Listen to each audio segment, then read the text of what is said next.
Billboards along the highways of South Carolina, a state with a history rich in textile mill jobs, advertise, "Have you lost your job to outsourcing yet?" President Bush, in a speech last Labor Day, suggested the appointment of a manufacturing czar to look into the reasons why companies are shipping jobs overseas. And presidential candidate John Kerry has suggested that CEOs are Benedict Arnolds shipping jobs to overseas manufacturers. My guest tonight is Dr. Michael Rushton, economics professor at Georgia State University, and tonight the topic is outsourcing.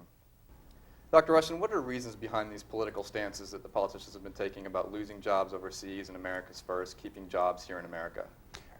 This has been a long-running theme in American politics. This is not new, and there have been sort of a steady current of protectionism going back right through the 20th century, 19th century.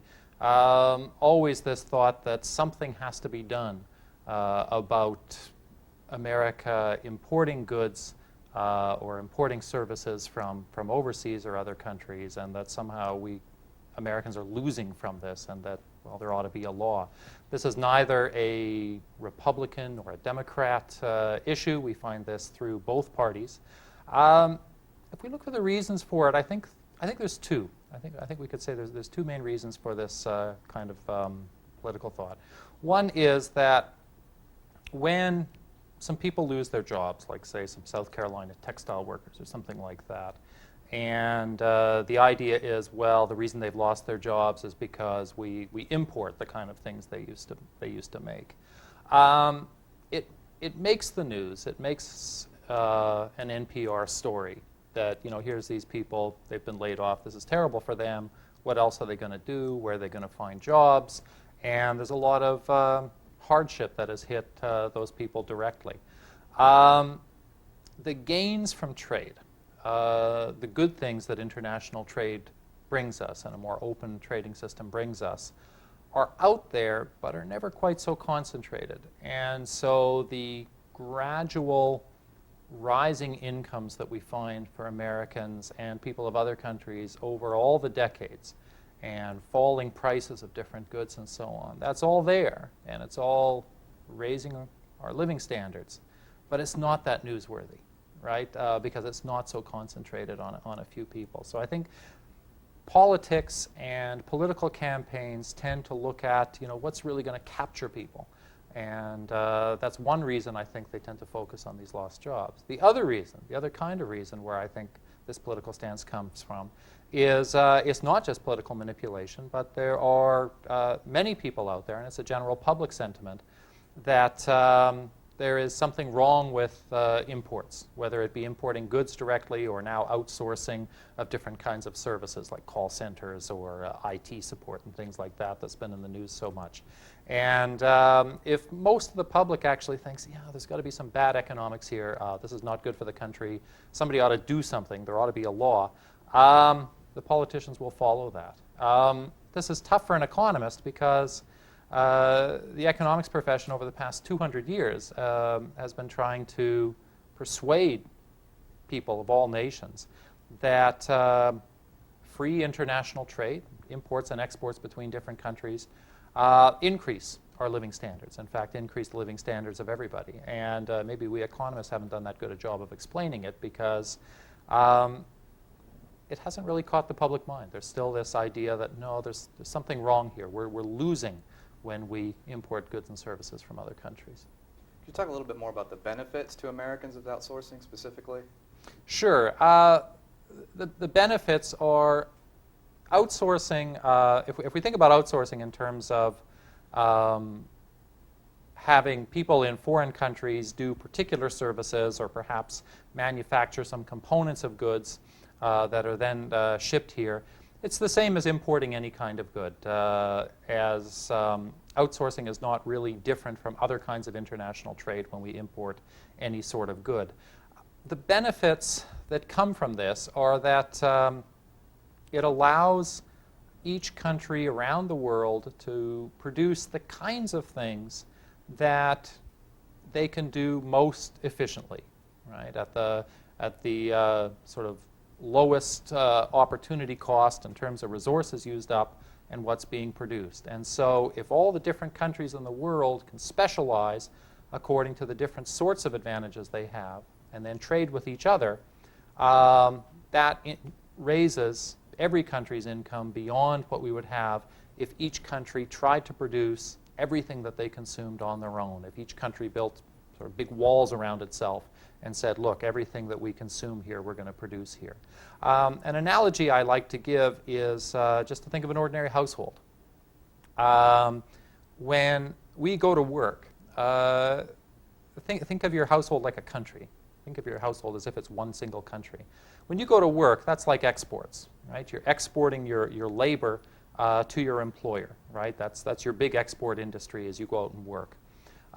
Your imports for your household are all of the things that you buy with those earnings. The groceries you purchase and things for your house and trips you take and anything you buy for your house. Those are your imports.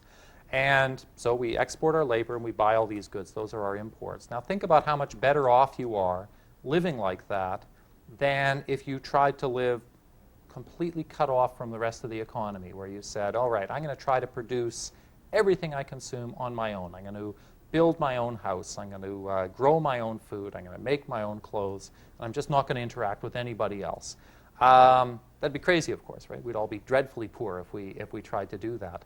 But the very gains that you get from specializing in what you do best, getting a job that earns you a good wage, and then going out and buying things, that's exactly the kinds of gains that countries get when they specialize in different sorts of things. Export some things, import others, trade with each other. Everybody's better off. Are there any detriments to outsourcing? When we have international trade, and including through outsourcing, the country as a whole gets richer. And I think that is really indisputable. Okay, so open trade laws like that do increase national income.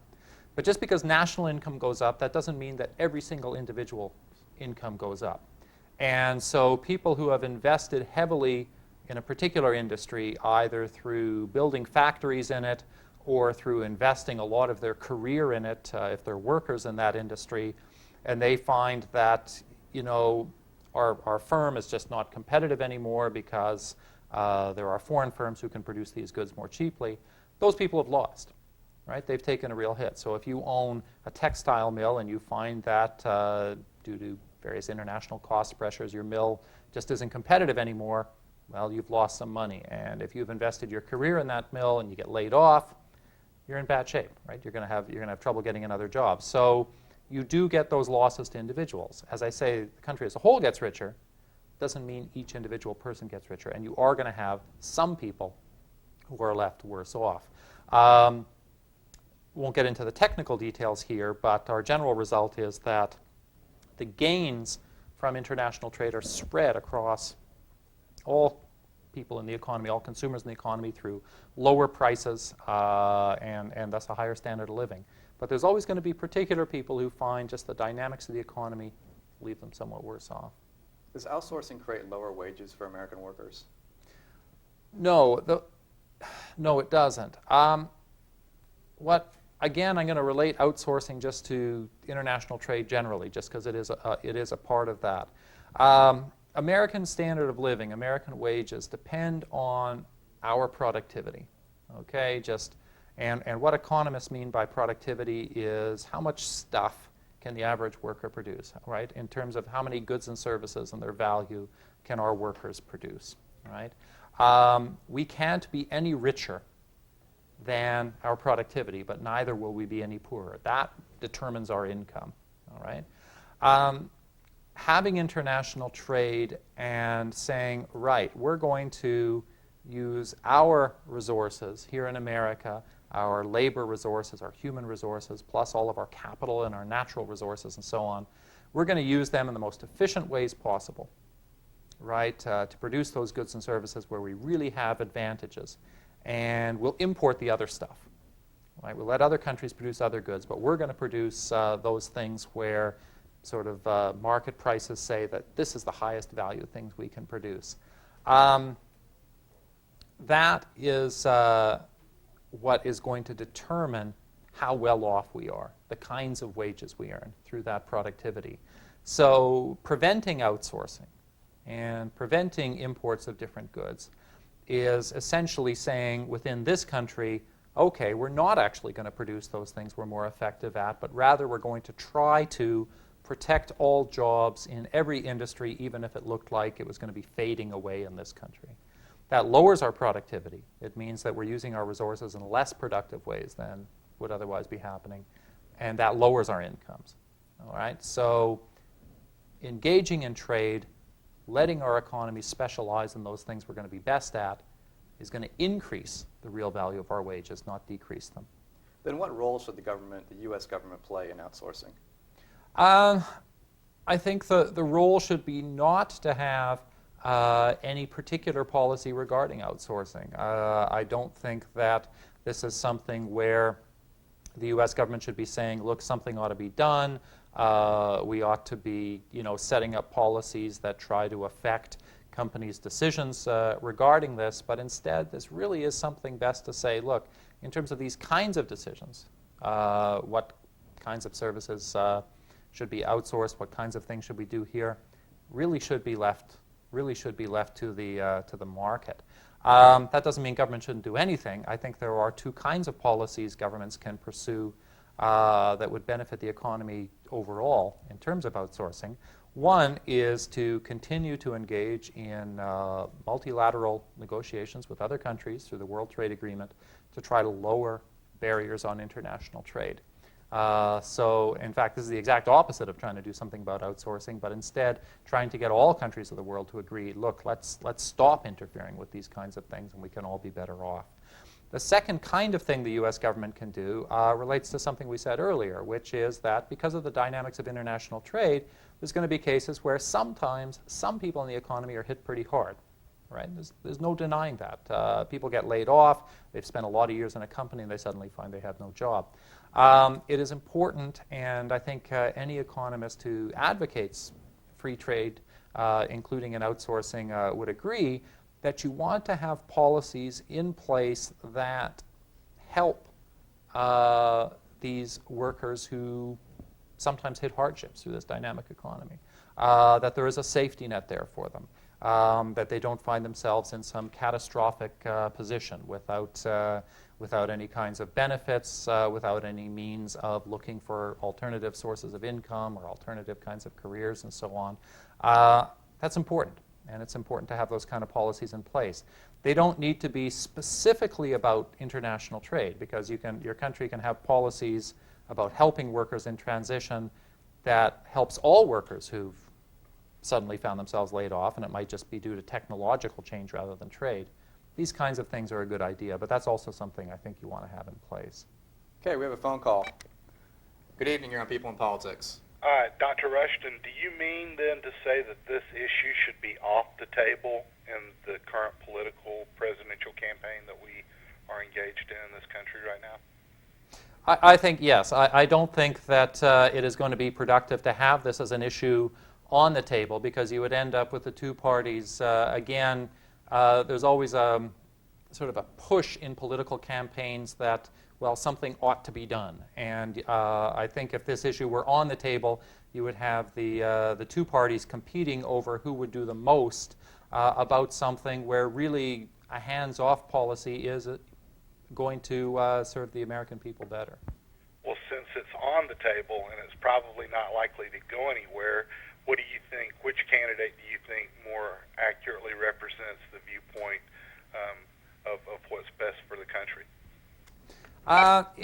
In following the campaign and the two presidential candidates and slates, I find that a very tough question to answer, because both President Bush has been willing to engage in sort of impulsive reaction on trade protection when some industry has lobbied that they're under pressure, whether the steel industry a couple of years ago or more recently shrimp. We suddenly found high tariffs put on imports of shrimp and so on, and talk about that sort of outsourcing. But then President Clinton had the same kind of pressures as well.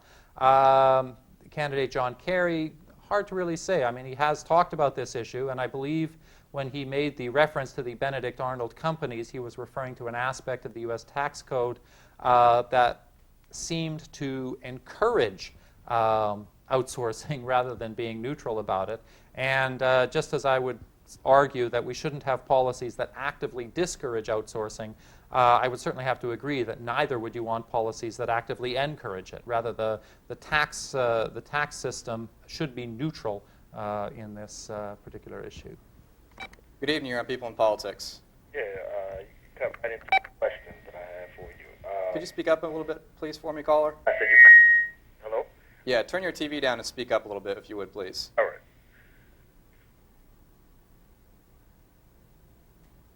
You there? Yes. Okay, go ahead. Yeah. Hello?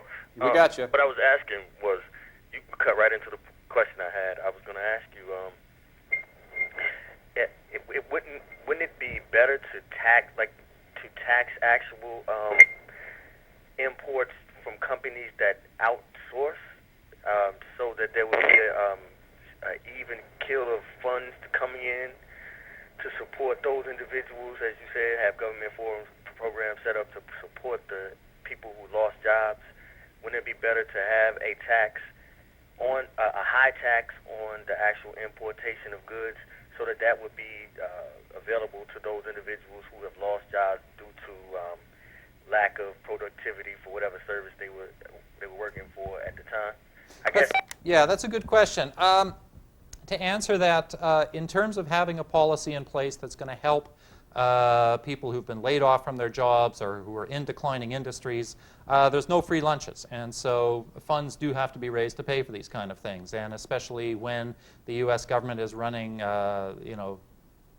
quite scary levels of deficits, the last thing you want to propose is any kind of new spending program without actual revenues to pay for it. So I think you're quite right. We do need some kind of tax to do it.